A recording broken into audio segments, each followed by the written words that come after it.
सन 1857 भारत बरतानिया हुकूमत का गुलाम था। हिंदुस्तानियों में आज़ादी की चिंगारी सुलग रही थी और इस चिंगारी को ज्वाला बनाने और भारत की आज़ादी के लिए पहले आंदोलन का श्रेय अमर शहीद मंगल पांडे को जाता है। इस 1857 की क्रांति के महानायक से अंग्रेज इतने खौफजदा हो गए कि फांसी के लिए मुकर्रर तारीख से 10 दिन पहले ही उन्हें चुपके से फंदे से लटका दिया गया। फिरंगियों को डर सता रहा था कि अगर जल्द से जल्द मंगल पांडे को फांसी नहीं दी गई तो उनकी जलाई चिंगारी पूरे भारत में विद्रोह की आग को भड़का सकती थी। 8 अप्रैल 1857 को पश्चिम बंगाल के बैरकपुर में फांसी दी गई थी। आइए जानते हैं कि आखिरकार तब हुआ क्या था।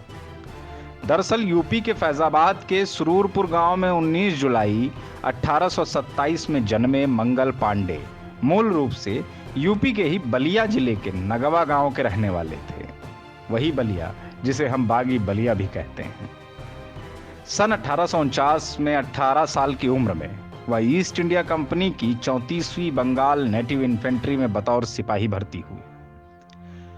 दरअसल 1850 के दशक के उत्तरार्ध में सिपाहियों के लिए नई इनफील्ड राइफल लाई गई।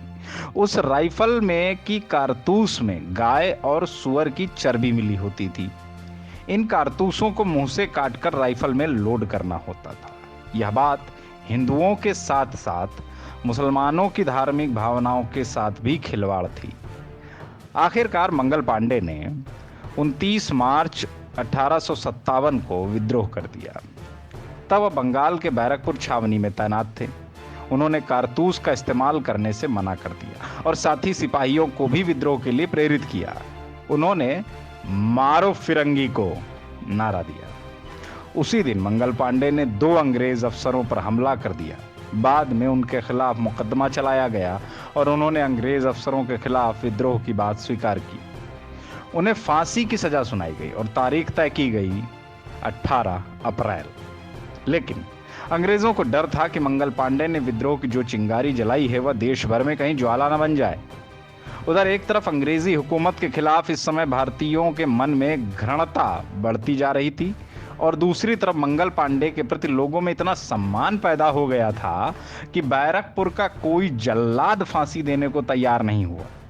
नतीजतन कलकत्ता से 4 जल्लाद बुलाकर मंगल पांडे को तय तारीख से 10 दिन पहले ही 8 अप्रैल 1857 के दिन फांसी पर चढ़ा दिया गया था।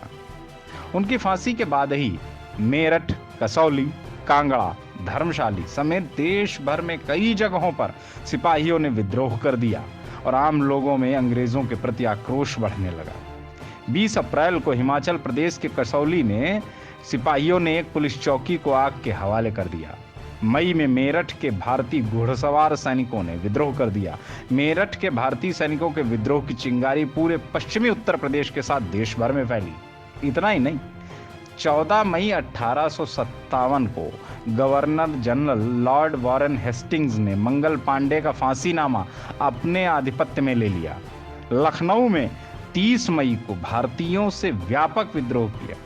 पुराने लखनऊ के तमाम इलाकों के साथ खासकर चिन्हट के इस्माइलगंज में किसानों, मजदूरों और सैनिकों ने संयुक्त रूप से अंग्रेजों के खिलाफ मोर्चा संभाला था। जब सन 1905 के बाद लॉर्ड कर्जन ने उड़ीसा, बंगाल, बिहार और मध्य प्रदेश की थल सेनाओं का मुख्यालय बनाया तो मंगल पांडे का फांसीनामा जबलपुर स्थानांतरित कर दिया गया। जबलपुर के सेना आयुध कोर के संग्रहालय में मंगल पांडे का फांसीनामा आज भी सुरक्षित रखा है। आजादी के बाद मंगल पांडे के सम्मान में सन 1984 में भारत सरकार ने डाक टिकट भी जारी किया था।